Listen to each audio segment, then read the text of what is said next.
ہماری انفارمیشن اگر آپ کو پسند آتی ہے تو اپنے فیملیز اینڈ فرینڈ کے ساتھ اس کو ضرور شیئر کریں،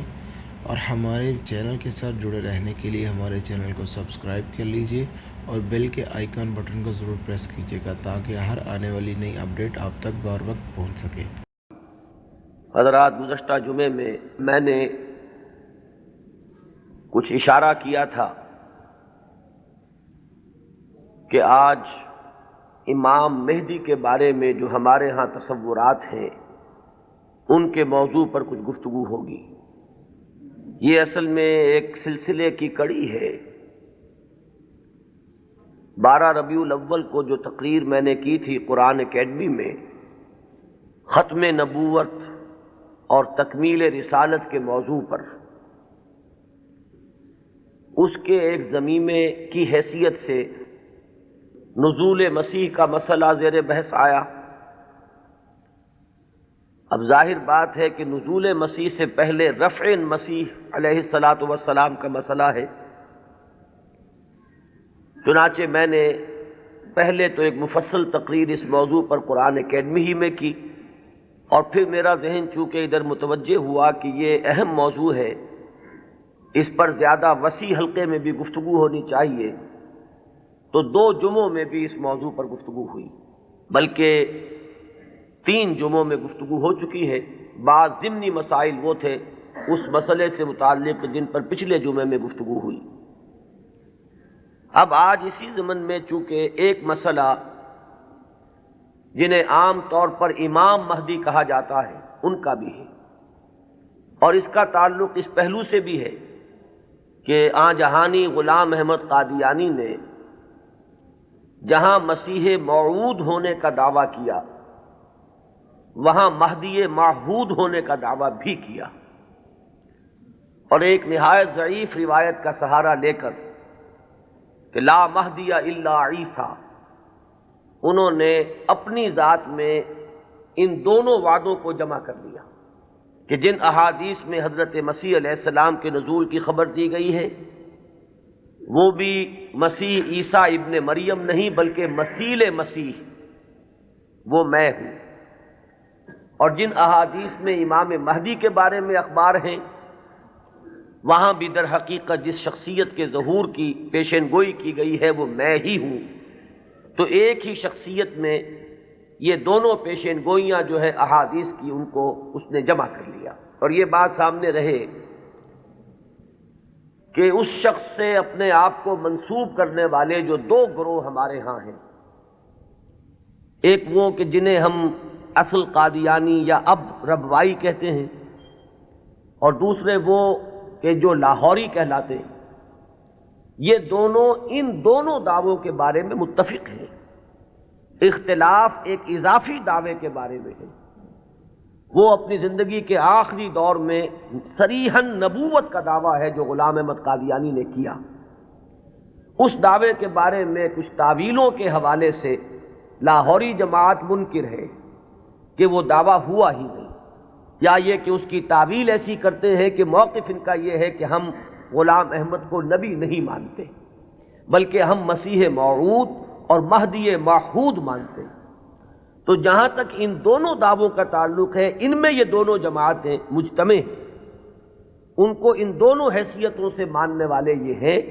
صرف جو فرق ہے ان کے مابین وہ نبوت کے دعوے کے بارے میں۔ اب اس مسئلے پر اس تمہید کے بعد جو بات میں کرنا چاہتا ہوں جو اہم ترین ہے وہ یہ ہے کہ امام مہدی کا جو تصور ہمارے ہاں ہے اس میں ذہنوں میں بڑا انتشار ہے، کنفیوژن ہے، اس لیے کہ 2 مہدی جمع ہو گئے۔ ایک تصور مہدی کا وہ ہے جو اہل تشیع کے ہاں ہے، اور ایک تصور مہدی کا وہ ہے جو اہل سنت کے ہاں ہے۔ ان دونوں میں زمین و آسمان کا فرق ہے۔ صرف ایک لفظی اشتراک نے، ایک نام کے مشترک ہونے نے ذہنوں کے اندر بہت سے مغالطوں کا جال جو ہے وہ پھیلا دیا ہے۔ اس کے لیے مجھے جو بنیادی فرق ہے اہل سنت میں اور اہل تشیع میں، اس میں سے ایک موضوع پر گفتگو کرنی ہوگی۔ اہل سنت کا جو مجمع علیہ عقیدہ ہے اسی سے ہم نے گفتگو شروع کی تھی، وہ ختم نبوت۔ نبی اکرم صلی اللہ علیہ وسلم پر ہر نوع کی نبوت ختم ہو چکی. آپ کے بعد کوئی نبی نہیں ہے، نہ کوئی ذلی ہے، نہ بروزی ہے، نہ جزوی ہے، نہ کلی ہے، نہ صاحب شریعت ہے، نہ بغیر شریعت ہے، نہ صاحب کتاب ہے، نہ بغیر کتاب. نبوت کی بنیاد ہے وحی نبوت پر، اور وحی نبوت کا دروازہ بند ہو چکا. یہ کھڑکی ہمیشہ ہمیش کے لیے بند ہو. اسی ضمن میں نبوت کا خاصہ ہم مانتے ہیں عصمت، معصوم ہونے. معصومیت جو ہے یہ خاصہ نبوت ہے اہل سنت کے نزدیک. جب نبوت ختم ہوئی تو معصومیت بھی ختم ہوئی. اب خطا کا امکان ہے، اجتہاد کا دروازہ ہے، کھلا ہے. کوشش کرو، محنت کرو، صحیح سے صحیح رائے تک پہنچنے کے لیے ایڑی چوٹی کا زور لگاؤ. کتاب و سنت کے جو محکمات ہیں، جو اس کی اساسات ہیں، اس سے استدلال کرتے ہوئے، استنباط کرتے ہوئے نتائج تک خود پہنچو. یہ اجتہاد ہے.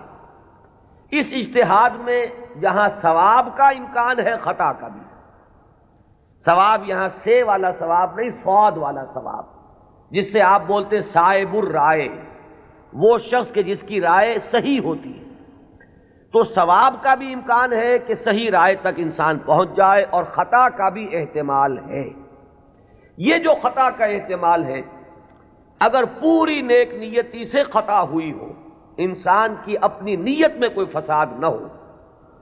اس کے اپنے اندر کوئی اس کے ارادوں میں کجی نہ ہو،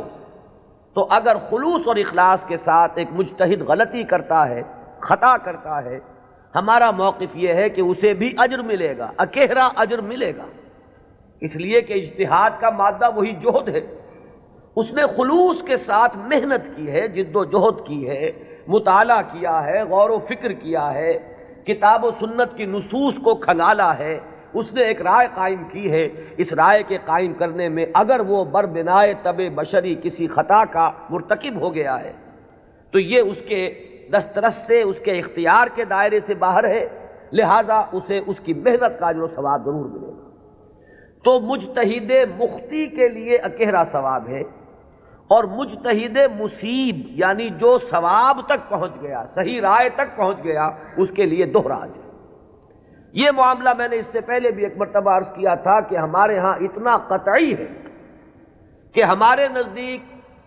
حضرت ابو بکر بھی معصوم نہیں ہے، حالانکہ بالاتفاق وہ سب سے افضل ہے پوری نوع انسانی میں انبیاء کے بعد. افضل البشر بعد الانبیاء بالتحقیق. صرف اس امت میں نہیں، کل نوع انسانی میں. جیسے کہ محمد الرسول اللہ صلی اللہ علیہ وسلم تمام انبیاء سے، تمام رسولوں سے افضل ہیں، اسی طرح آپ کی امت کے جو صدیق اکبر ہیں وہ تمام امتوں کے صدیقین سے افضل ہیں. افضل البشر بعد الانبیاء بالتحقیق ابو بکر الصدیق رضی اللہ تعالیٰ عنہ. اب آپ سوچئے، ہماری یہ رائے ہے، کسی کی ہو یا نہ ہو اس سے اس وقت سروکار نہیں ہے، ہماری یہ رائے ہے، اور پھر بھی ہم کہتے ہیں کہ ابو بکر بھی خطا سے محفوظ نہیں، معمول نہیں، ان سے بھی خطا کا امکان ہے، وہ معصوم نہیں ہے. عصمت جو ہے وہ خاصہ نبوت ہے، وہ محمد کے ساتھ ختم ہو گئی صلی اللہ علیہ وسلم. ابو بکر سے خطا ہو سکتی ہے، عمر سے ہو سکتی ہے، عثمان سے ہو سکتی ہے، علی سے ہو سکتی ہے، ہر شخص سے ہو سکتی ہے. اگر ان چار سے ہو سکتی ہے تو بقیہ پوری نوع انسانی تا قیام قیامت جو آنے والی ہے ان میں کوئی ان سے افضل نہیں ہو سکتا. بات ختم. لیکن اہل تشیع کا عقیدہ یہ ہے کہ نبوت کا دروازہ تو بند ہوا ہے، لیکن اس کے بعد امامت معصومہ کا ایک سلسلہ چل رہا ہے، اور یہ امامت معصومہ اہل بیت میں ہے. نبی اکرم صلی اللہ علیہ وسلم کی جو اولاد حضرت فاطمہ رضی اللہ تعالی عنہا سے چلی ہے، یہ اس میں امامت معصومہ کا ایک سلسلہ ہے کہ جو چل رہا ہے. تو آپ اچھی طرح جان لیجئے کہ ہمارے نقطۂ نگاہ سے تو وہ بھی ایک جزوی نبوت ہو گئی. جہاں خاصہ عصمت آ گیا، نبوت کا ایک جز آ گیا، تو ہمارے اور ان کے درمیان جو سب سے اہم اختلاف ہے یہ کہ صحابہ میں افضل کون ہے. یہ معاملہ تو کچھ لوگوں کے اپنے ذوق کا بھی ہو سکتا ہے، مزاج اور استاد کا بھی ہو سکتا ہے، ظاہر بات ہے کہ پسند ناپسند پر تو انسان کو اختیار بھی نہیں ہو سکتا۔ میں نے کئی مرتبہ عرض کیا کہ ایک ہی پودا ہے گلاب کا، اس پر پھول کھلے ہوئے ہیں، آپ کو کوئی ایک پھول زیادہ پسند آیا، آپ نے اس کو لے لیا، اور آپ بتا بھی نہیں سکیں گے کہ اس میں آخر سبب کیا ہے، آپ نے دوسرے پھولوں کو چھوڑ کر اسے کیوں منتخب کیا۔ تو یہ معاملہ اتنا بنیادی نہیں ہے، اگرچہ ہمارے نزدیک صحابہ کرام میں افضلیت کا ایک پیٹرن ہے اور وہ معین ہے کہ پوری امت میں افضل ترین 4 خلفاء ہیں، اور ان میں ترتیب فضیلت جو ہے وہ ترتیب خلافت کے مطابق ہے۔ ابو بکر ہیں، عمر ہیں، عثمان ہیں، پھر علی۔ ان کے بعد وہ 6 ہیں عشرہ مبشرہ میں سے، ان کے بعد اصحاب بدر ہیں، ان کے بعد اصحاب شجرہ ہیں، ان کے بعد تمام صحابہ ہیں، اور ان کے بعد پھر اب سلسلہ جو ہے وہ چلتا جائے گا۔ آگے بات میرٹ پر ہوگی، شخصی میرٹ پر، لیکن یہاں جو ہے معاملہ شخصی میرٹ کا نہیں ہے، یہاں تو معاملہ جو ہے معین ہے کہ یہ سیڑھیاں ہیں۔ تو یہ ہے ہمارا ایک موقف، لیکن میں پھر بھی عرض کروں گا کہ اس کو میں کوئی اہم عقیدے کی بات نہیں کہتا، یہ ایک ذوق کا معاملہ بھی ہو سکتا ہے۔ یہاں تک کہ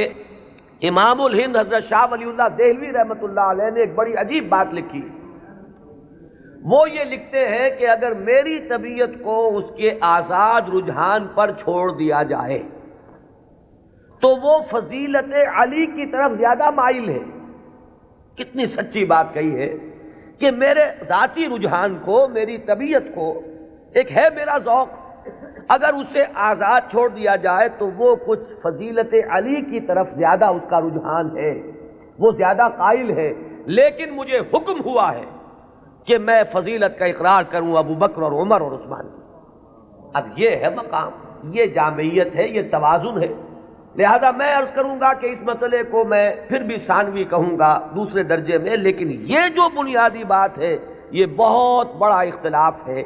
اور ہمارے اعتبار سے تو در حقیقت یہ ایک جزوی نبوت ہے کہ جس کے قائل ہیں ہمارے یہ بھائی جو اپنے آپ کو اہل تشیع کہتے ہیں۔ بہرحال ان کا بھی آگے سلسلہ، یہ عام معلومات کے لیے بھی بات ہے کہ ذہنوں میں رہنی چاہیے، ہمیں اکثر و بیشتر بڑی بنیادی باتیں بھی اپنی تاریخ کی معلوم نہیں۔ ہم چونکہ سنی ہیں، سنیوں کے اختلافات تو ہم خوب جانتے ہیں، لیکن یہ کہ اہل تشیع میں اختلاف آگے کیا ہوئے ہیں اکثر و بیشتر ہمارے علم میں نہیں ہے۔ ان کا جو یہ معصوم امامت کا سلسلہ ہے، حضرت علی، حضرت حسن، حضرت حسین، حضرت حسین کے صاحبزادے حضرت علی بن حسین جنہیں امام زین العابدین کے نام سے پکارا جاتا ہے، پھر ان کے بیٹے ہیں محمد باقر، ان کے بیٹے ہیں جعفر، جن سے فقہ جعفری چل رہی ہے۔ یہ 6 امام تو ان کے ہاں متفق علیہ، ان میں تو یہ جو شاخ چلی ان میں کوئی اختلاف نہیں ہے کہ یہ سب کے نزدیک ان میں متفق علیہ ہے ان کی امامت، اور یہ سب امام معصوم شمار ہو گئے۔ لیکن 7ویں امام پر آ کر ان کے ہاں ایک تقسیم ہو گئی۔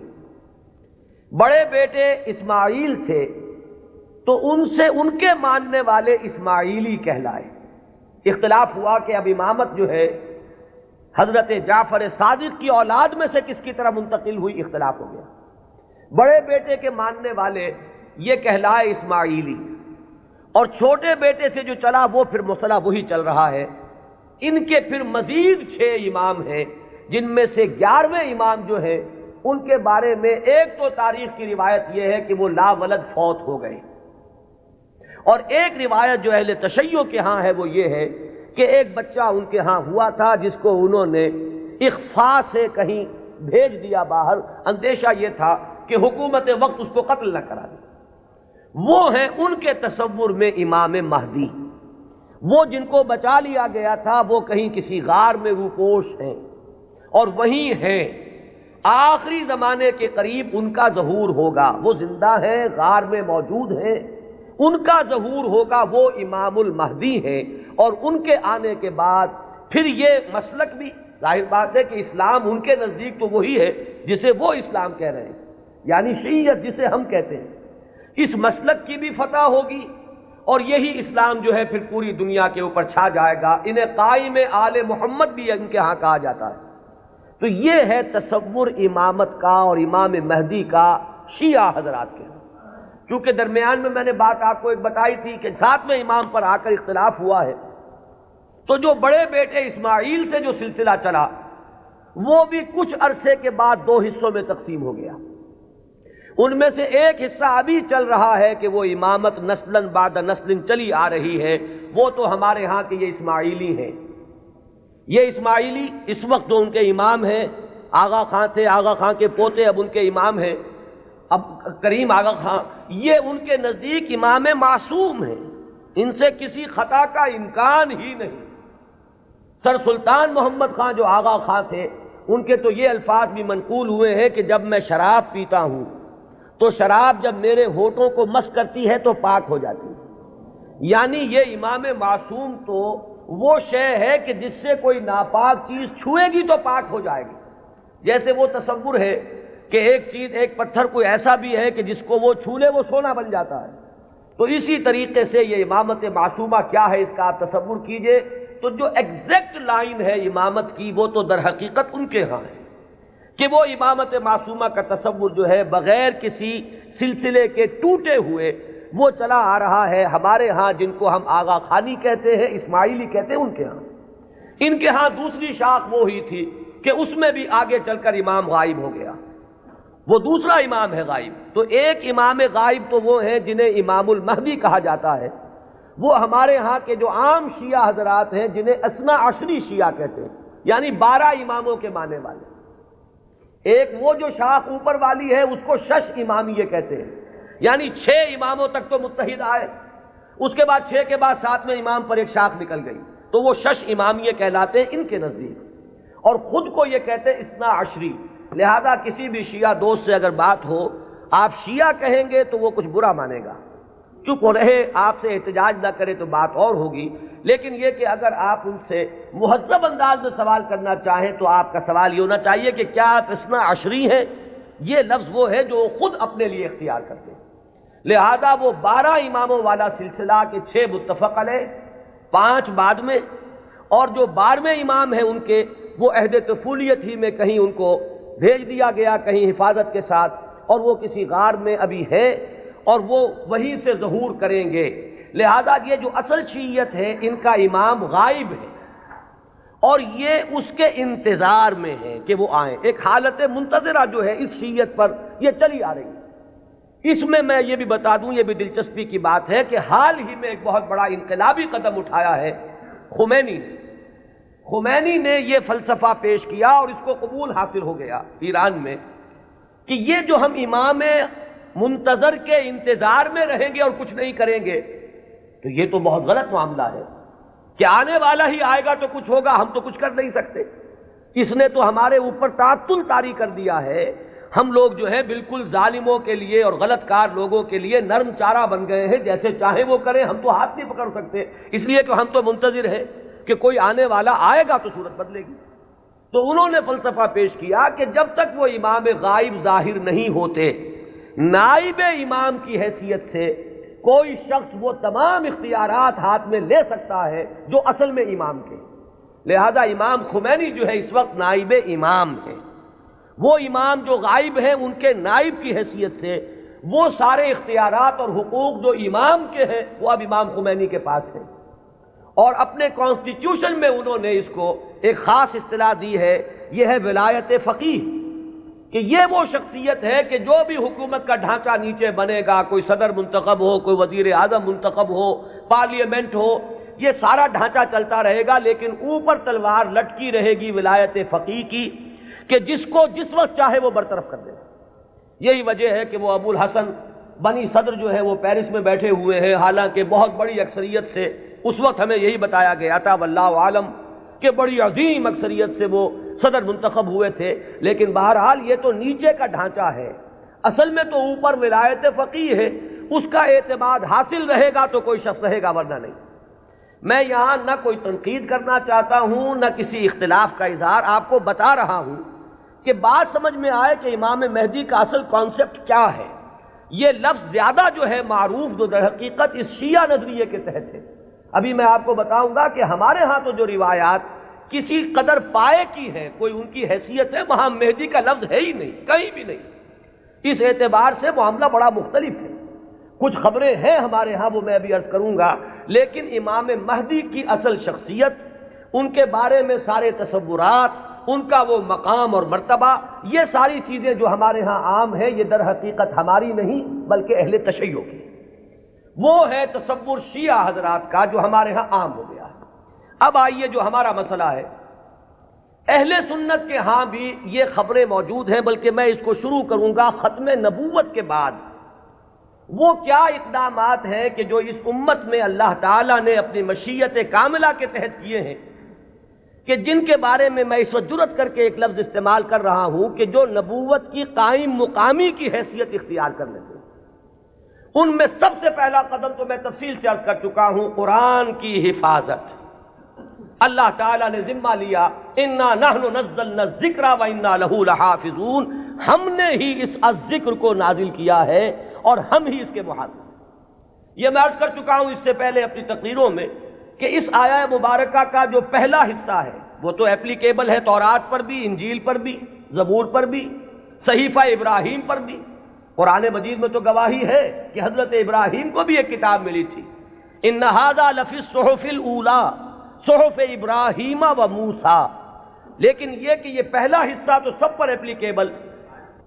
ان کی عصبیت کہہ لیں، تعصب کہہ لیں، وہ پختہ ہو چکا ہے۔ لیکن یہ کہ ہر جگہ کچھ لوگ ہوتے ہیں کہ اگر انہیں متوجہ کیا جائے تو کسی حقیقت پر غور کرنے کے لیے تیار ہو جائیں۔ تو چونکہ ان کے ہاں جو بات چلی، اجرائے وحی سے بات شروع ہوئی، تو ایک بڑی عام جو سطح ہے، کامن سینس کی سطح، اس پر وہ بات ان کی بڑی وزنی تھی۔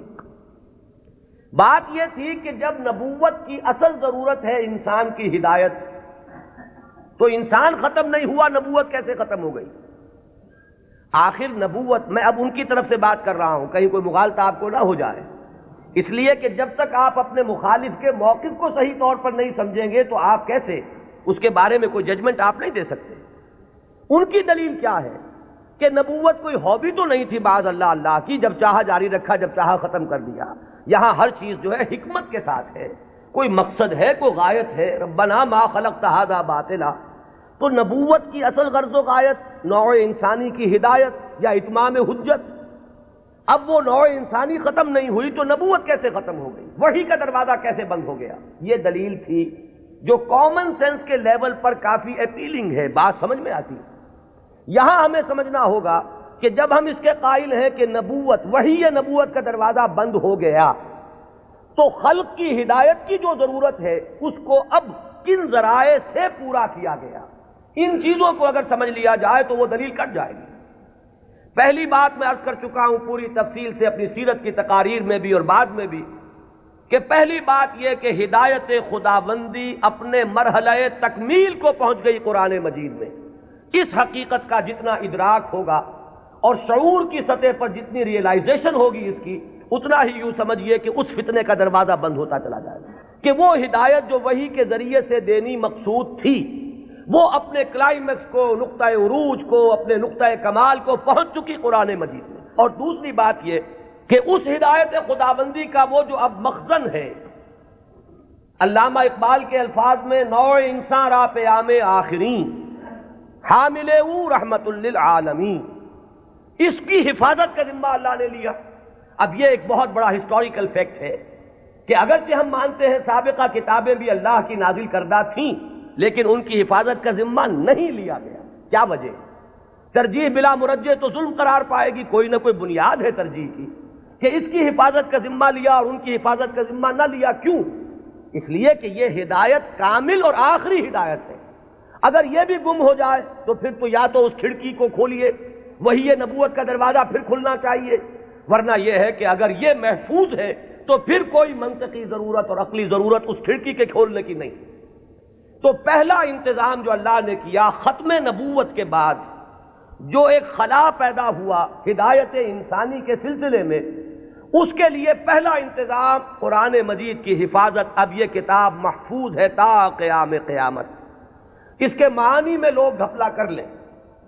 اس کے ترجموں میں تحریف ہو جائے، الہاد ہو جائے، ادھر موڑ لیں ادھر تروڑ لیں، خود بدلتے نہیں قرآن کو بدل دیتے ہیں، ہوئے کس درجہ فقیہان حرم بے توفیق۔ لیکن یہ ترجموں میں ہو سکتا ہے، تفسیروں میں ہو سکتا ہے، متن میں ممکن نہیں ہے۔ وہ ٹیکسٹ جو ہے ہمیشہ ہمیشہ کے لیے محفوظ رہے گا۔ پہلا انتظام یہ ہے۔ دوسرا انتظام جو ایک ضمانت دی ہے اللہ تعالیٰ نے اور جس کی خبر دی ہمیں محمد الرسول اللہ صلی اللہ علیہ وسلم، ضامن تو اللہ ہے لیکن اس کی خبر دینے والے اللہ کے رسول ہیں۔ آپ نے فرمایا، یہ دو اعتبارات سے احادیث آتی ہیں، متفق علیہ روایت ہے، لا یزال من امتی امت قائمۃ بامر اللہ لا یضرهم من خذلهم ولا من خالفهم، میری امت میں ہمیشہ ایک گروہ ایسا موجود رہے گا جو امر اللہ پر پورے طور پر قائم رہے گا، جازم رہے گا، نہ تو کوئی شخص جو ان سے روگردانی کرے گا، علیحدگی اختیار کرے گا، چھوڑ کر جائے گا، نہ تو وہ کوئی نقصان پہنچا سکے گا اس گروہ کو، اور نہ کوئی جو کھلم کھلا مخالف ہے وہ انہیں کوئی غضب پہنچا سکے گا، اور یہ معاملہ اسی طرح رہے گا یہاں تک کہ قیامت آ جائے۔ یہ دوسری ضمانت ہے کہ اس امت میں ایک گروہ ہمیشہ حق پر قائم رہے گا، اس لیے کہ ہدایت کا صرف نظری اعتبار سے کتاب میں محفوظ رکھنا کافی نہیں ہے۔ اگر یہ بات ہوتی تو پھر انبیاء کے آنے کی ضرورت نہیں تھی، اللہ تعالیٰ کسی اپنے غیبی طریقے سے کتابیں نازل کر دیتا۔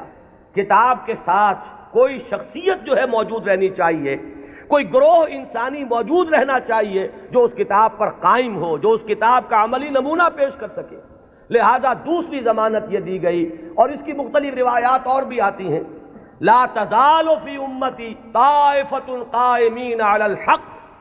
میری امت میں لازماً ایک گروہ ہمیشہ ایسا رہے گا جو حق پر قائم رہے گا، ایسی جماعت سے کبھی بھی دنیا بالکل خالی نہیں ہوگی۔ یہ ضمانت میں پھر عرض کر رہا ہوں کس کی ہے؟ اللہ کی۔ یہ در حقیقت اسی ضرورت کو پوری کرنے کا اہتمام ہو رہا ہے جو ختم نبوت کے بعد جو بھی خلا پیدا ہوا ہدایت انسانی کے اعتبار سے، اس کا جو پر کیا جانا ہے وہ ان چیزوں سے۔ یہی بات آپ کو ملے گی منفی اسلوب میں بھی، یہ تو مثبت ہے۔ منفی طور پر حضور نے فرمایا کہ میری امت کبھی گمراہی پر جمع نہیں ہوگی، لا تجمع امتی علی الضلالہ، اگر تو کبھی ایسا ہو جائے پوری امت محمد صلی اللہ علیہ وسلم گمراہی پر جمع ہو جائے تو نفی ہو جائے گی اس قول کی کہ میری امت میں ہمیشہ ایک گروہ حق پر قائم رہے گا، قائمین علی الحق۔ تو بات ایک ہی ہے، ایک اس کا مثبت انداز ہے اور ایک اس کا منفی پہلو ہے کہ لا تجمع امتی علی الضلالہ، میری امت کبھی بھی گمراہی پر جمع نہیں۔ اسی ضمن میں ایک تیسری جو ضمانت دی ہے وہ ضمانت وہ ہے جسے ہم مجددین امت کے نام سے جانتے ہیں۔ ایک سلسلہ مجددین ہے جس کی خبر دی گئی ہے کہ ان اللہ یبعث فی ہذہ الامہ علی راس کل مئۃ عام من یجدد لہا دینہا، اللہ تعالیٰ نے خاص اہتمام فرمایا ہے کہ اس دین پر اگر کچھ اور بیرونی اثرات آتے چلے گئے، کچھ پردے پڑتے چلے گئے، کچھ گردہ ادھر ادھر سے آ کے جمع ہو گیا، کچھ بدعات کا طومار آ گیا، کوئی غلط نظریات جو ہے انہوں نے آ کر تسلط حاصل کر لیا، تو ہر 100 سال کے بعد ہر صدی کے سرے پر اللہ تعالیٰ ایک ایسی شخصیت کو اٹھائے گا کہ جو اس پورے دین کو اثر نو بالکل خالص شکل میں پیش کر دے گا، سارا ادھر ادھر کا گند جو آیا تھا اس کو دھو دے گا، سارے جو اضافے ہوئے تھے اس سے اس کو پاک کر دے گا، جو بھی عجمی یا جو غیر اسلامی تصورات آئے ہوئے ہوں گے انہیں دھو دے گا، جو رسوم کے اندر اور مراسم کے اندر جتنے بھی نئی بدعات جاری کی گئی ہوں گی ان سے بھی بالکل نکھار کر جو اصل ہے چہرہ اس دین حق کا، دین محمدی علیہ صاحب صلاۃ والسلام کا، اسے نکھار کر اصل صورت اس کی پھر واضح کر دے گا۔ یہ ہے جنہیں ہم مجددین امت کہتے ہیں، اور یہ جان لیجئے کہ اس کا اگرچہ جن لوگوں کو ہم نے قرار دیا ہے کہ وہ اس امت کے مجددین ہیں، ہمارے ہاں نہ مجدد معصوم ہے، اب اختلاف رکھیے، یہاں پر فرق ذہن میں رکھیے۔ میں نے تو آپ کو بتایا کہ مجدد کہاں ہے، حضرت ابو بکر سے بڑھ کر تو کوئی افضل نہیں، لیکن وہ بھی معصوم نہیں ہے، وہ سلسلہ امامت کا کانسیپٹ بالکل جدا ہے، اس کی بنیاد جدا، اس کا تصور جدا، اس کے ساتھ جتنے بھی معاملات جو ہیں متعلق ہیں وہ سب بالکل مختلف ہیں۔ اور یہ جو سلسلہ مجددین امت ہے یہ کانسیپٹ کے اعتبار سے بنیادی طور پر مختلف ہے۔ کوئی ہمارا ہندوانہ پس منظر ہے جو اثر انداز ہو رہا ہے، کوئی مغربی تہذیب نے آ کر کوئی اپنا غازہ مل دیا ہے، ان سب کو ہٹا کر وہ دین کی اور شرع مبین کی جو اصل اور صاف صورت ہے اس کو اثر نو اجاگر کر دو، یہ ہے کار تجدید۔ ہم نے کوشش کی ہے اور اس میں اختلاف ہو سکتا ہے کہ ایک گروہ جو ہے وہ کسی کو مجدد سمجھ رہا ہو، ایک گروہ کسی اور کو مجدد سمجھ رہا ہو۔ جیسے جیسے زمانہ آگے چلتا ہے ماضی کے بارے میں تو رائیں کچھ نہ کچھ ایک جیسی ہوتی چلی جاتی ہیں، لیکن یہ کہ ہم عصر لوگوں میں ہمیشہ اختلاف رہے گا۔ گروہ رہیں گے وہ سمجھیں گے کہ شاید یہ مجدد ہیں، ان کی خدمات ایسی ہیں کہ دین کی اصل شکل کو انہوں نے واضح کیا ہے، اور اوہام اور رسومات کا جو اس کے اوپر طومار آ گیا تھا اس سے انہوں نے پاک کیا ہے۔ تو کوئی کسی کو مجدد مان لے، کوئی کسی کو مجدد مان لے، یہ کوئی عقیدے کا مسئلہ نہیں، کسی کے مجدد ماننے سے کوئی فرق واقع نہیں ہوتا۔ چنانچہ اس صدی میں 14ویں صدی میں یہ معاملہ دیکھیے کہ اگرچہ امت تو ہے، کہاں آپ چلے جائیے انڈونیشیا اور ملائیشیا سے موریتانیہ تک، میں نے کئی مرتبہ عرض کیا یہ تو سالڈ علاقہ ہے نا امت مسلمہ کا۔ کہیں ٹھیک ہے وہ اس طرح سے آزاد اور خود مختار نہیں ہے جیسے ہندوستان میں ہے، لیکن امت محمد تو موجود ہے، اور جو ان آفیشل ایسٹیمیٹس ہیں اس کے اعتبار سے اس وقت بھارت میں 15 کروڑ مسلمان ہیں۔ 12 کروڑ سے کم تو کسی نے نہیں مانا، جو بڑے بڑے سنجیدہ لوگ ہیں، جو کسی طرح کے مبالغے اور کسی قسم کی سیاسی کوئی مبالغے کے اندر آنے والے نہیں ہیں، انہوں نے بھی کہا کہ 12 کروڑ سے تو کوئی سوال ہی نہیں ہے کہ مسلمان کم ہو، البتہ یہ کہ لوگوں کا اندازہ 15 کروڑ تک جا رہا ہے۔ تو امت وہاں سے وہاں تک پھیلی ہوئی ہے۔ اب ان میں کتنے مجددین پیدا ہوئے ہوں گے، کتنے خادمین دین پیدا ہوئے ہوں گے، کتنے لوگوں نے محنتیں کی ہوں گی۔ ایک ہی وقت میں وہاں حسن بننا ہے مصر میں، یہاں مولانا مودودی بھی ہیں، یہاں مولانا الیاس صاحب بھی ہیں، یہاں مولانا اشرف علی تھانوی بھی ہیں، یہاں مولانا رشید احمد گنگوہی بھی ہیں، اور بھی بہت سے لوگ ہیں جن کے بارے میں کسی کو کسی کے بارے میں، کسی کو کسی کے بارے میں خیال ہو سکتا ہے۔ یہ تو در حقیقت فیصلہ ہوا کرتا ہے 2-3 صدیوں کے بعد، پھر جا کر زیادہ انسان آبجیکٹیولی اندازہ کر سکتا ہے کہ کس کی کیا کنٹریبیوشن ہے۔ وہ وقتی قسم کے جو تصورات ہوتے ہیں، کچھ عصبیتیں ہوتی ہیں، کچھ تعصبات ہوتے ہیں، کچھ گروہی قسم کے اثرات ذہنوں پر ہوتے ہیں، تو وقتی طور پر تو فیصلہ کرنا بہت مشکل ہوتا ہے، یہ بعد میں آتا ہے۔ یہی وجہ ہے کہ ابتدائی مجددین کے بارے میں تو ہمارے ہاں تقریباً کنسنسس ہے، اتفاق رائے ہے کہ فلاں مجدد فلاں مجدد فلاں مجدد فلاں مجدد، آگے چل کر تو اختلاف ہو جائے گا۔ ہمارے ہاں جو بریلوی بھائی ہمارے ہیں وہ مولانا احمد رضا خان بریلوی کو اس دور کا مجدد کہتے ہیں۔ دیوبندی حضرات میں بھی میں نے 2 گروہ پائے ہیں، ایک وہ جو مولانا رشید احمد گنگوہی کو اس صدی کا مجدد سمجھتے ہیں، اور ایک جو مولانا اشرف علی تھانوی کو اس صدی کا مجدد سمجھتے ہیں۔ اور مولانا اشرف علی تھانوی صاحب کے معتقدین کا عالم تو یہ ہے کہ مولانا عبد الباری ندوی جیسا شخص، بڑی اونچی علمی شخصیت ہے ہندوستان کی، انہوں نے جو کتاب لکھی ہے ان کی سوانح پر، اس کا نام ہے جامع المجددین، صرف مجدد نہیں، تمام مجددین کے اوصاف ان میں جمع ہو گئے۔ بہرحال یہ محبت اور عقیدت، کسی سے تعلق خاطر، یہ اس کے اثرات ہیں کہ جو فوری طور پر ہوتے ہیں۔ اسی طریقے سے چاہے مودودی صاحب نے ہرگز اس کا دعویٰ نہیں کیا، میں خود گواہ ہوں اس کا، میں ان کے ساتھ رہا ہوں، لیکن ہو سکتا ہے اور میں سمجھتا ہوں کہ بہت سے ان کے ماننے والوں کے ذہن میں ہے یہ بات کہ اس صدی کے اصل مجدد وہ تھے۔ یا مولانا الیاس صاحب رحمۃ اللہ علیہ کے بارے میں تو میں یہ ان کے عقیدت مندوں میں اس سے بہت آگے بات سمجھتا ہوں۔ وہ تو چونکہ کچھ روحانیت کا میدان بھی ہے تبلیغی جماعت میں، تو وہاں جو غلو ہے عقیدت کا وہ تو اس سے کہیں بڑھ کر ہے۔ تو یہ ساری چیزیں میں صرف اس لیے عرض کر رہا ہوں کہ اس میں کسی گھبرانے کی بات نہیں ہے، اس لیے کہ مجددیت جو ہے ہمارے ہاں کوئی ایسا منصب نہیں ہے کہ جس کو ماننے یا نہ ماننے سے کوئی ہمارے ایمان و اسلام میں فرق آتا ہو۔ اگر غلام احمد قادیانی کو صرف مجدد مانا گیا ہوتا کبھی تکفیر نہ ہوتی۔ اب ہمارے یہ لاہوری بھائی جو ہیں جب اپنے مدافعت پہ آتے ہیں تو وہ کہتے ہیں کہ ہم تو صرف مجدد مانتے ہیں۔ ایک زمانے میں اسی وجہ سے اس بات کا قائل رہا کہ قادیانیوں کی تکفیر تو درست ہے، لیکن ان کے بارے میں ہمیں توقف کرنا چاہیے، اس لیے کہ یہ تو نبی نہیں مان رہے۔ لیکن ثابت یہ ہوا ہے کہ اس شخص نے نبوت کا دعویٰ کیا، اب کوئی شخص انکار کرے تو بات اور ہے، اور کم سے کم یہ کہ مسیح موعود مانتے ہیں اور وہ مہدی موعود مانتے ہیں، ان دونوں چیزوں کو انہوں نے جمع کر دیا، اور دعویٰ جو ہے اس کا ثابت ہے کہ اس نے نبوت کا دعویٰ کیا، لہذا ان کے انکار سے انہیں کوئی ریلیف نہیں مل سکتا۔ بہرحال جو بات میں عرض کر رہا تھا وہ یہ کہ ہمارا جو یہ تصور مجدد ہے اس کو ذہن میں رکھیے، تو اب اس سے آگے بحث کو بڑھائیے۔ جیسے سلسلہ نبوت و رسالت اپنے ارتقائی مراحل طے کر کے مقام عروج پر، کلائمیکس پر، درجہ کمال پر پہنچا محمد الرسول اللہ صلی اللہ علیہ وسلم کی ذات مقدسہ میں، اسی طرح بالکل منطقی طور پر سمجھیے کہ اب یہ مجددین امت کا سلسلہ بھی قیامت سے پہلے اپنے ایک تکمیلی مرحلے کو پہنچے گا، اور وہ تکمیلی مرحلہ کیا ہے کہ اس امت کی ایک ایسی تجدید ہوگی، اس دین کی ایک اتنی مکمل تجدید ہوگی،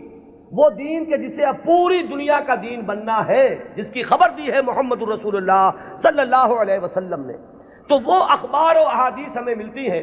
کہ جن میں حضور نے یہ خبر دی ہے کہ قیامت سے قبل اور قرب قیامت کے زمانے میں میری امت میں ایک شخص ایسا پیدا ہوگا کہ جو اس دین کو دنیا میں غالب کرے گا، جو اس کے لیے پھر اثر نو ایک جد و جہد کرے گا۔ ظاہر بات ہے کہ وہ سلسلہ مجددین ہی کی آخری کڑی، اس لیے کہ قیامت کے سلسلے میں بات ہو رہی ہے، قیامت سے پہلے ایک ایسی عظیم شخصیت جو ہے مسلمانوں میں پیدا ہوگی، وہ سلسلہ مجددین امت کا یوں سمجھیے کہ مقام عروج ہے، وہ اس کا کلائمیکس ہوگا، وہ اس کا تکمیلی درجہ ہوگا۔ اس ضمن میں جو احادیث آتی ہیں ان کو ہم دو بڑے بڑے گروہوں میں تقسیم کر سکتے ہیں۔ پہلی بات تو یہ جانیے کہ کوئی حدیث اس بارے میں سند کے اعتبار سے اتنی قوی نہیں ہے کہ امام بخاری رحمت اللہ علیہ نے جو اپنا معیار بنایا تھا قبول روایت کا، اس پر پوری اتر جائے۔ سب سے کڑا معیار امام بخاری کا ہے۔ یہی وجہ ہے کہ یہ کہا گیا ہے کہ اصح الکتب بعد کتاب اللہ صحیح البخاری۔ حدیثوں کی چاند پھٹک،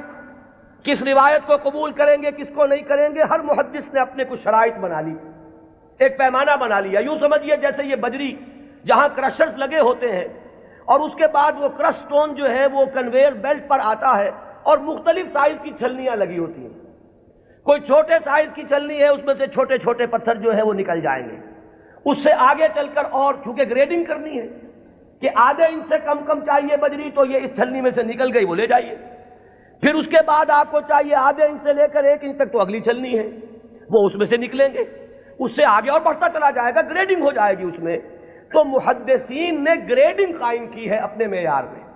اور ٹاپ کا معیار جو ہے سب سے باریک چھلنی جو لگائی ہے وہ ہے در حقیقت امام بخاری رحمت اللہ علیہ کی۔ لہذا اس معیار پر جو حدیث آ گئی تو ہم یہ کہتے ہیں کہ اب سند کے اعتبار سے تو کلام نہیں، وہ جو معاملہ ہے تو اس سطح پر کوئی حدیث بھی نہ مہدی کے نام کے ساتھ نہ بغیر نام کے، ہمارے ہاں صحیح بخاری میں کوئی روایت موجود نہیں ہے اس ضمن میں۔ یہ تو پہلی بات ہے جسے نوٹ کر لیجئے، یعنی سند کے اعتبار سے ٹاپ کے درجے پر تو کوئی حدیث نہیں۔ اس کے بعد نمبر 2 جنہیں ہم صحیحین میں بریکٹ کرتے ہیں، امام بخاری کے ساتھ امام مسلم کی صحیح، یہ بریکٹ ہو کر صحیحین، یہ ذرا ایک دائرہ بن گیا۔ امام مسلم کے شرائط بھی تقریباً وہی ہیں اگرچہ تھوڑے سے کم۔ اس پر ایک روایت آئی صرف، اور اس روایت میں کہیں مہدی کا نام نہیں ہے، صرف اتنی خبر ہے کہ آخری زمانے میں قیامت سے قبل اللہ تعالیٰ ایک ایسی شخصیت کو ظاہر کرے گا، اور خاص طور پر اس کا جو ذکر ہے وہ یہ ہے کہ اس وقت زمانے میں اتنی خوشحالی ہو جائے گی، مسلمانوں کے ہاں اتنی دولت جمع ہوگی کہ وہ لپیں بھر بھر کر لوگوں کو تقسیم کرے گا اور دولت ختم نہیں ہوگی۔ یہ ایک عمومی خوشحالی کا، جیسے خلافت راشدہ کے بارے میں ہم کہتے ہیں کہ لوگ اپنی زکوٰۃ اور صدقات لے کر گھومتے تھے اور کوئی لینے والا نہیں تھا، تو اسی طرح کی برکات کا کوئی ظہور ہونے والا ہے، صرف اس کی خبر دی ہے حضور نے، اور وہ ایک عظیم شخصیت کے ذریعے سے ہوگا۔ اس میں کسی کا ذکر نہیں ہے، نام کیا ہوگا، اس کے والد کا نام کیا ہوگا، وہ کس قبیلے سے ہوگا، وہ کس نسل سے ہوگا، کسی کا کوئی ذکر نہیں۔ تو صحیحین کا تو معاملہ یہ ہے کہ صحیح بخاری میں سرے سے کوئی روایت نہیں، موضوع ہی موجود نہیں۔ جبکہ یہاں کنٹراسٹ کے لیے میں آپ کو بتا دوں، میں نے جو تقریریں کی ہیں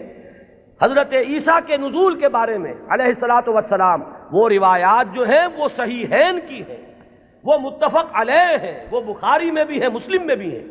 لہذا زمین و آسمان کا فرق ہے۔ ان دونوں کو ہمارے ذہنوں میں عام طور پر جو بھی تصورات سنی سنائی باتوں سے ہمارے ذہنوں میں بن گئے ہیں، تو تقریباً ان دونوں کو ہم وزن ہم نے کیا ہوا ہے، بہت فرق ہے۔ حضرت مسیح علیہ السلام کے نزول کی خبریں اور اس کی پیشین گوئیاں اور اس کی احادیث بہت قوی ہیں سند کے اعتبار سے۔ اکثر و بیشتر روایات اس میں وہ ہیں کہ جو متفق علیہ ہے، کہ صحیح بخاری میں بھی ہے، صحیح مسلم میں بھی ہے۔ جبکہ یہ جو تصور ہے، ایک کانسیپٹ جو ہے امام المہدی کا، وہ میں بتا چکا ہوں اصلاً تو یہ ایک شیعی کانسیپٹ ہے۔ وہ سارے تصورات جو اس کے ساتھ ہیں وہ اہل تشیع کے ہیں، لیکن ہمارے ہاں اگر کوئی تصور ہے تو وہ تصور اول تو سند کے اعتبار سے اتنا قوی ہے ہی نہیں کہ شرائط بخاری پر پورا اترے، وہ تو بات نیچے آ گئی۔ اس سے نیچے جو روایت ملی صحیحین میں صرف ایک امام مسلم لائے ہیں اور اس میں نہ کسی نام کا ذکر ہے، نہ تفصیلات ہیں، نہ کسی نسل کا ذکر ہے، کس قبیلے سے ہوگا، بس ایک عظیم شخصیت کا ظہور ہوگا۔ تو اس کو تو یوں سمجھیے کہ وہی سلسلہ مجددیت کا یہ نقطہ عروج ہے، یہ اس کا تکمیلی مرحلہ ہے۔ البتہ جب ہم صحیحین سے نیچے اترتے ہیں تو اب بہت سی احادیث ملتی ہیں۔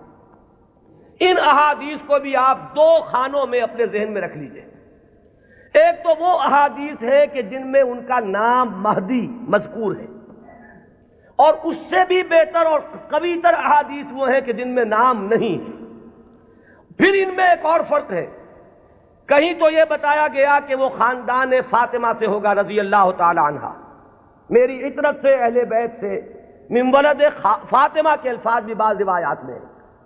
بعض روایات وہ ہیں کہ جن میں فرمایا گیا ہے کہ بنو عباس میں سے ہوگا، بعض روایات میں یہ کہ قرشی ہوگا، بعض روایات میں نام ایک اور بھی آیا حارث نام ہوگا، بعض روایات میں نام آیا ہے کہ اس کا نام میرا ہی ہوگا، محمد صلی اللہ علیہ وسلم۔ ہم یہ ان کے اعتبار سے، آنے والے کے نام کے اعتبار سے نہیں کہہ رہے، صلی اللہ علیہ وسلم ہم نے حضور کے نام کی مناسبت سے کہا۔ تو میرا نام ہوگا، اس کے والد کا نام بھی میرے ہی والد کے نام پر ہوگا، یعنی وہ بھی محمد ابن عبداللہ ہوگا۔ اور یہاں میں آپ کو ایک بات بتا دوں کہ یہ جو ابھی 2 سال قبل یا شاید اب تیسرا سال ہے، جو حادثہ ہوا تھا حرمین میں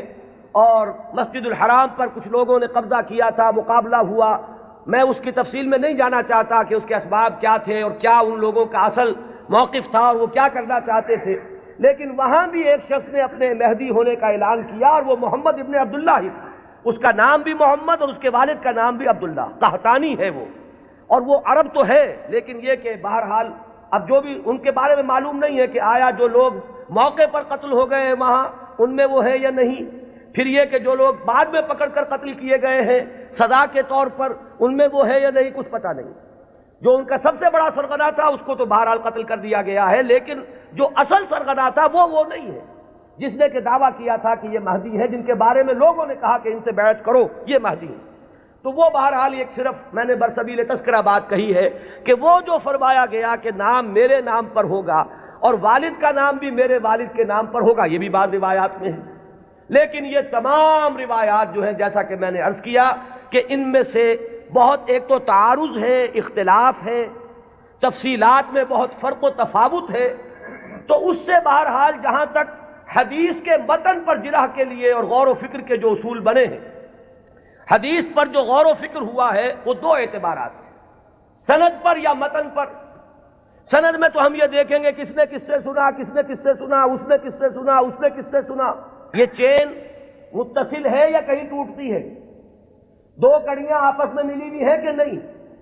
پھر ہر کڑی کے بارے میں دیکھیں گے یہ فاسق تو نہیں تھا، اس کے بارے میں کوئی جھوٹ کی گواہی تو نہیں ملی تھی کہ جھوٹ بھی بول دیتا تھا۔ تو یہ سارا معاملہ تو ہے سند کا کہ جتنے بھی راوی ہیں متصل ہو روایت کا سلسلہ نمبر 1، اور جو راوی ہیں وہ سب کے سب ثقہ ہو، قابل اعتماد ہو، نیک لوگ ہو، یہ گفتگو تو ہے سند پر۔ جو محدثین نے اکثر و بیشتر کام اسی پر کیا ہے، وہ متن پر زیادہ زور نہیں دیتے، وہ تو سند دیکھتے ہیں۔ بات آ رہی ہے کس سلسلے سے؟ ایک ہوتا ہے کسی حدیث کے مضمون پر غور کر کے اور پھر یہ دیکھا جائے کہ اس میں کیا ہے، کوئی چیز ایسی تو نہیں جو خلاف عقل ہو، کوئی چیز ایسی تو نہیں جو کتاب و سنت کی دوسری منصوص چیزوں کے خلاف ہو، بالکل واضح طور پر کوئی چیز مخالفت کر رہی ہو قرآن اور حدیث کی۔ اور اسی میں ایک اصول یہ بھی تھا کہ ہمارے ہاں جو اختلافات ہوئے ہیں بعد میں سیاسی اور اس کی وجہ سے گروہ بندیاں ہوئی ہیں، تو کچھ حدیثیں یا کچھ روایتیں جو بنائی گئی اس دور میں ان میں کچھ نام داخل کر دیے گئے۔ بنو عباس کو اپنے سپورٹرز درکار تھے، تو انہوں نے کچھ ایسی حدیثوں کے اندر کوئی اہتمام، اور یہ ضروری نہیں کہ بنو عباس نے کیا ہو، یہ آپ کو معلوم ہے کہ بادشاہ سے بڑھ کر بادشاہ کے وفادار ہر دنیا میں موجود رہے، تو ان کے حواریین نے ان کی خوشنودی حاصل کرنے کے لیے کچھ حدیثیں گھڑ دی ہوں کہ بنو عباس میں سے ہوگا ایک خلیفہ مہدی، اور اسے تو بڑا انعام پھر ملا ہوگا جس نے آ کر وہ روایت سنائی ہو۔ تو یہ ہوتے ہیں وہ محرکات جو وقتی طور پر اختلافات کی بنیاد پر جو روایتیں گھڑی گئی ہیں ان میں چھان پھٹک کرتے ہیں ان اصولوں پر۔ چنانچہ یہاں تک روایت کے الفاظ ملتے ہیں کہ وہ جو مہدی جب آئے گا تو اس کے جھنڈے کالے رنگ کے ہوں گے اور وہ خراسان سے آئے گا۔ اب ابو مسلم خراسانی آیا تھا جس نے بنو امیہ کی حکومت کا تختہ الٹا اور بنو عباس کی حکومت قائم کی، ظاہر بات ہے کہ یہ روایت خود بول رہی ہے کہ یہ بنو عباس کے خوشامدیوں نے بنو عباس کو خوش کرنے کے لیے یہ کوئی روایت گھڑی ہے، اور چونکہ یہ درجہ ثالث درجہ چہارم کی روایات ہیں، لہذا ہمیں ان کے متن پر گفتگو کرنے کا حق حاصل ہے۔ صحیح ہے ان کی روایات کا معاملہ مختلف ہو جائے گا، سند کے اعتبار سے اتنی پختہ روایات جو ہے تو ہمیں سوچنا پڑے گا، توقف کرنا پڑے گا کہ ہماری عقل ٹھوکر کھا سکتی ہے، آخر ہماری منطق بھی تو ٹیڑھی ہو سکتی ہے، وہاں ہمیں رکنا ہوگا۔ لیکن جہاں معاملہ روایت کے اعتبار سے اتنا پختہ نہیں ہے تو ظاہر بات ہے کہ وہاں متن پر گفتگو ہوگی۔ تو اکثر و بیشتر روایات تو اسی نوعیت کی ہیں کہ کہیں، چونکہ آپ کو معلوم ہوگا یہ ہماری تاریخ کا ایک عجیب واقعہ ہے، بنو امیہ کی حکومت کا تختہ الٹا بنو عباس نے، لیکن بنو عباس نے اس کے لیے جو مسلمانوں کو اپنے گرد جمع کرنے کے لیے نعرہ بلند کیا وہ تو تھا خاندان بنی ہاشم اور بنی فاطمہ آل رسول، ان کا نعرہ لگایا، اور جب انہیں حکومت مل گئی تو سب سے بڑھ کر تشدد جنہوں نے کیا ہے آل فاطمہ پر وہ یہی بنی عباس تھے۔ سیاست کے یہ کرشمے دیکھنے میں آتے ہیں، میری گناہ گار آنکھوں نے بھی ایک کرشمہ دیکھا ہے، وہ میں آپ کو سنا دوں۔ سعودی عرب کا اختلاف جب ہوا تھا مصر سے تو اس کا نقشہ میرے نگاہوں کے سامنے سن 62 میں پہلی مرتبہ میں نے حج کیا، اور اسی سن میں یہ رابطہ عالم اسلامی کی تاسیس ہوئی۔ مولانا مودودی بھی گئے تھے اس میں شرکت کے لیے، مولانا داؤد غزنوی بھی گئے تھے، میں تو گیا تھا والدین کے ہمراہ حج کے لیے۔ وہاں مولانا داؤد غزنوی نے یہ کہا کہ تم میرے سیکریٹری بن جاؤ، کیونکہ ہر مندوب جو آیا اس کے ساتھ کوئی سیکریٹری بھی ہے، تو مجھے اور کیا چاہیے تھا، اندھا کیا چاہے دو آنکھیں، کہ میں اس پورے اجلاس کو ان کے سیکریٹری کی حیثیت سے اٹینڈ کر سکوں۔ تو میں نے وہ پورا نقشہ دیکھا ہے۔ اس وقت صورت کیا تھی، اللہ تعالیٰ مغفرت فرمائے، شاہ سعود جو بڑے بھائی تھے شاہ فیصل کے بھی اور جو شاہ خالد ہیں ان کے، شاہ سعود اس وقت یوں سمجھئے کہ جو تقریر کی ہے ناصر کے خلاف اور مصر کے خلاف، اس سے زیادہ زہر میں بجھی ہوئی تقریر کوئی نہیں ہو سکتی۔ جملے مجھے ابھی تک یاد ہے، نحن فداء الاسلام بارواحنا واجسادنا وہم اعداء اللہ واعداء الدین واعداء الرسول، ہم تو اسلام کے فدائی ہیں، اپنی ارواح سے بھی اپنے اجساد سے بھی، ہر چیز اپنی اسلام پر فدا کرنے کو تیار، اور یہ جو ہیں اللہ کے دشمن، اللہ کے رسول کے دشمن، اللہ کے دین کے دشمن۔ یہ انداز تھا۔ وہ کہیں تصویر اس زمانے میں چھپ گئی تھی، ظاہر بات ہے کہ مصر تو اس طرح کا آزاد ملک ہے جیسے ہمارا معاشرہ بھی ہے، یہاں سوشلسٹ بھی ہیں، ملحد بھی ہیں، وہاں بھی ہے۔ تو کسی ملحد رسالے میں یہ پولیگیمی پر ایک کارٹون چھپ گیا تھا، ایک مرغہ درمیان میں ہے اور چاروں طرف 9 مرغیاں، اور یہ کارٹون جو ہے وہ منسوب کیا تھا، یہ ہے یعنی اشارہ کیا جا رہا تھا توہین آمیز انداز میں نبی اکرم صلی اللہ علیہ وسلم۔ اس کارٹون کا ذکر انہوں نے کیا، یہ کر رہے ہیں وہ مصر میں، اور ظاہر بات ہے یہ ایسی چیز ہے کہ ہر مسلمان کا خون جو ہے کھول اٹھے گا اس کے تصور سے۔ لیکن یہ کہ پھر آپ سوچئے ہوا کیا، یہ جو اختلاف تھا مصر کا اور سعودی عرب کا، اب اختلاف ہوا 2 بھائیوں کا۔ شاہ فیصل نے جو اس وقت ولی عہد تھے تختہ الٹا، حکومت پر قبضہ کیا، وہی شاہ سعود اب جا کر بیٹھے ناصر کی گود میں، جن کی وہ تقریر تھی، انہیں پناہ ملی ہے تو ناصر کے ہاں ملی ہے۔ کشمکش تو سعودی عرب کی اور مصر کی تھی، شخصیات در حقیقت اس میں آ جایا کرتی ہیں وقتی طور پر۔ تو یہ تماشا میری گناہ گار آنکھوں نے بھی دیکھا، اور یہی تماشا تاریخ میں ہوا تھا کہ بنو عباس نے بنو امیہ کی حکومت کا تختہ الٹا اہل بیت رسول کے نام پر، اور پھر اہل بیت رسول پر جتنا ستم کیا ہے بنو عباس نے، اس کا عشر اشیر بھی نہیں ہے کہ جو بنو امیہ نے کیا۔ بہرحال یہ جب معاملات ہیں تو کہیں بنی فاطمہ کے لیے وہ احادیث ہے، کہیں بنو عباس کے لیے ہے، تو ان روایتوں کا ہمارے ہاں کوئی اونچا مقام نہیں۔ البتہ وہ جو میں نے بات آپ کے سامنے عرض کی کہ دین کا جو ایک تصور ہمارا ہے بحیثیت مجموعی، ختم نبوت کے بعد ہدایت انسانی کا سلسلہ جو جاری ہے وہ کس شکل میں ہے؟ میں نے آج اسی لیے آیت شروع میں پڑھی تھی، وَلْتَكُمْ مِنْكُمْ أُمَّةٌ يَدْعُونَ إِلَى الْخَيْرِ وَيَأْمُرُونَ بِالْمَعْرُوفِ وَيَنْهَوْنَ عَنِ الْمُنكَرِ وَأُولَٰئِكَ هُمُ الْمُفْلِحُونَ۔ لوگوں اب شخصی نبوت کا دور ختم ہوا، وہ تو آخری اور کامل نبی تھے محمد صلی اللہ علیہ وسلم۔ اب تمہیں اجتماعی سطح پر ایک کام کرنا ہے، وہ کام جو ہوا کرتا تھا رسولوں کے ذریعے سے اب تمہیں کرنا ہے، بحیثیت امت کرنا ہے۔ وَكَذَلِكَ جَعَلْنَاكُمْ أُمَّةً وَسَطًا لِتَكُونُوا شُهَدَاءَ عَلَى النَّاسِ وَيَكُونَ الرَّسُولُ عَلَيْكُمْ شَهِيدًا۔ ہم نے تمہیں امت وسط بنایا ہی اس لیے ہے کہ رسول گواہی دے تم پر اور تم گواہ بن جاؤ پوری نوع انسانی پر۔ یہی ہے فطرت کے مطابق، عقل کے مطابق، منطق کے مطابق، کہ وہ جو سلسلہ ختم ہوا رسالت کا اور نبوت کا، در حقیقت اس کی جگہ اب اس امت نے لی ہے۔ اب یہ کلیکٹیو رسپانسبلٹی ہے پوری امت کی، اور امت بحیثیت مجموعی کنتم خیر امت اخرجت للناس تأمرون بالمعروف وتنہون عن المنکر وتؤمنون باللہ۔ اور اگر پوری امت سو جائے، پوری امت کو اپنی ذمہ داری کا احساس نہ رہے، پوری امت جو ہے کہیں گم ہو جائے، اپنا قافلہ جو ہے وہ راستہ بھول چکا ہو، تب کیا کریں؟ وَلْتَكُمْ مِنْكُمْ أُمَّةٌ يَدْعُونَ إِلَى الْخَيْرِ، تم میں سے ایک گروہ تو رہنا ہی چاہیے، ایک جماعت تو ایسی ہونی ہی چاہیے، کچھ لوگ تو رہیں کہ دنیا جب دنیا کی طرف دوڑ رہی ہو تو وہ دین کے لیے اپنے آپ کو وقف کر دیں، جب باقی لوگوں کی ایمبیشنز اور حوصلے اور ولولے ہوں دنیا کمانے کے، وہ ہر چیز کو تج کر صرف اللہ کے دین کی خدمت کا بیڑا اٹھا دیں۔ تو ایک گروہ، ایک جماعت تو رہنی ہی چاہیے۔ وَلْتَكُمْ مِنْكُمْ أُمَّةٌ يَدْعُونَ إِلَى الْخَيْرِ وَيَأْمُرُونَ بِالْمَعْرُوفِ وَيَنْهَوْنَ عَنِ الْمُنكَرِ وَأُولَٰئِكَ هُمُ الْمُفْلِحُونَ۔ اور جان لو کہ اصل فلاح کے حقدار وہی ہوں گے، انہی کو فلاح مل کر رہے گی۔ یہ ہے وہ قرآنی ہدایت جس کا اب میں نے جو بتایا آپ کو احادیث کے ذیل میں، تو پہلی بات تو یہ کہ قرآن کی حفاظت وہ قرآن سے ثابت، احادیث سے ثابت۔ دوسری بات یہ کہ ایسے ایک گروہ کا رہنا، اس کی ضمانت احادیث نے دے دی۔ لا تزال فی امتی طائفۃ قائمین علی الحق، میری امت میں ایک گروہ ہمیشہ رہے گا۔ اور یہ جان لیجئے، یہ بھی ایک دلچسپ مسئلہ ہے، جو جماعتیں بنتی ہیں، جو گروہ اٹھتے ہیں اس کام کے لیے، ظاہر بات ہے وہ کسی شخصیت کے سہارے پر اٹھتے ہیں، یہ آپ کو اچھا لگے یا برا لگے۔ کچھ لوگ زیادہ آئیڈیلسٹ ہوتے ہیں، وہ شخصیت نہیں بلکہ زیادہ جو ہے وہ اجتماعیت میں بلیو کرنے والے ہیں۔ ان حضرات کی توجہ کے لیے کہہ رہا ہوں کہ کام ہمیشہ جب بھی آپ دیکھیں گے کسی شخص سے شروع ہوا ہے، کوئی شخص جس کا کہ ذکر میں ابھی کر چکا کہ ان اللہ یبعث فی ہذہ الامہ علی راس کل مئۃ عام من یبعث لہا دینہا، کوئی نہ کوئی شخص اٹھتا رہے گا کہ جو دین کو تمام جو باہر سے آئے ہوئے اثرات ہیں ان سے دھو کر اس کی صحیح شکل میں لوگ دنیا کے سامنے لے آئے گا۔ اب ظاہر بات ہے کہ وہ اکیلا تو نہیں ہوگا، اسی کی دعوت پر کچھ لوگ جمع ہوں گے، وہ پکارے گا من انصاری اللہ، میں یہ کام کا بیڑا اٹھا رہا ہوں، کون ہے جو میری مدد کرے؟ وہ جماعت وجود میں آئے گی، وہ ہے جماعت وَلْتَكُمْ مِنْكُمْ أُمَّةٌ يَدْعُونَ إِلَى الْخَيْرِ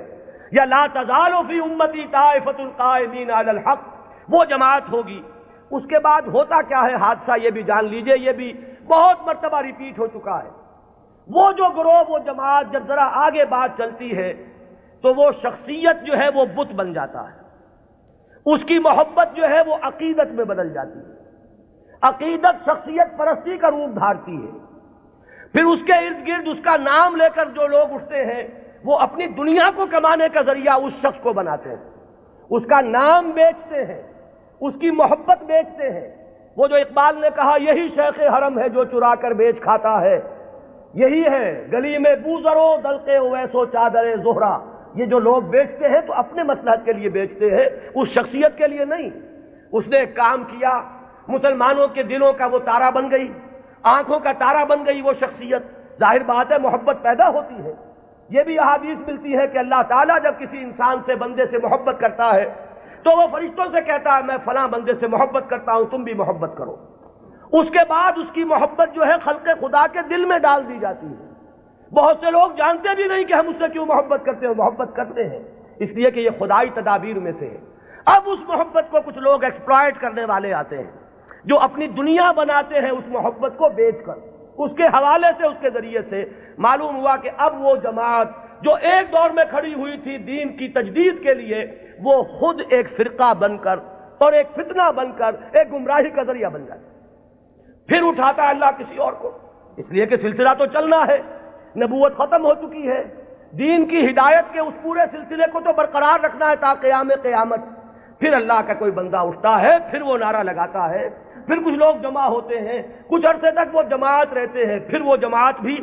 پھر وہ گلتی ہے اور سڑتی ہے، اور اس کے اندر پھر وہی فرقے بندی پیدا ہوتی ہے، وہ ایک فرقے کا روپ دھار لیتی ہے، اور اس میں پھر شخصیتیں جو ہے بت بن کر پجنے لگتی ہیں، پھر اللہ کسی کو اٹھاتا ہے۔ یہی پروسیس ہے جو عقلاً ممکن ہے،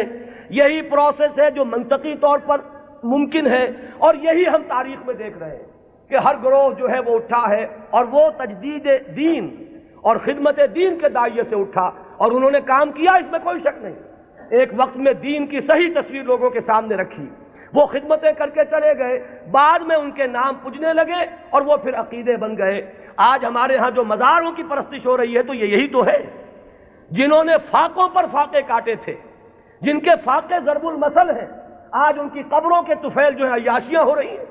آج لوگ جو ہیں انہوں نے اپنی دنیا کمانے کا ذریعہ اس کو بنایا ہوا ہے۔ تو یہ وہی پروسیس ہے جو بہت زیادہ میگنیفائڈ فارم میں اور بڑی گھناؤنی صورت میں ہمارے سامنے موجود ہے۔ ہوتا یہی ہے، تو فرمایا کہ ایسا ہوتا رہے گا، قافلہ چلتا رہے گا۔ قرآن ہے، یہ قلعہ تو گڑا ہوا ہے، اس میں تو کہیں ادھر سے ادھر ہونے کا سوال ہی نہیں، یہ تو قائم و دائم ہے، اس کی حفاظت کا ذمہ لیا ہے۔ اس کے بعد ایک امت ایک گروہ بھی موجود رہے گی، اس کی بھی ضمانت ہے۔ اور ظاہر بات ہے کہ امت یا گروہ، اما یا امو کہتے کسے ہیں؟ ایک امام ہوتا ہے جس کے پیچھے نماز ادا کرتے ہیں باجماعت، وہ امام ہے، اور امت کا لفظ بنا امام سے ہے، اما یا امو سے لفظ امت بنا۔ یہ جو شخص اٹھے گا، اس کے جو ساتھی ہوں گے، آوان و انصار ہوں گے، جو مددگار ہوں گے، یہ جماعت بنیں گے۔ اور اس کے بعد جب یہ جماعت جو ہے، جب یہ زوال سے دو چار ہوگی، جب اس کے اندر فساد رونما ہو جائے گا، پھر وہ پروسیس اثر نو ہوگا۔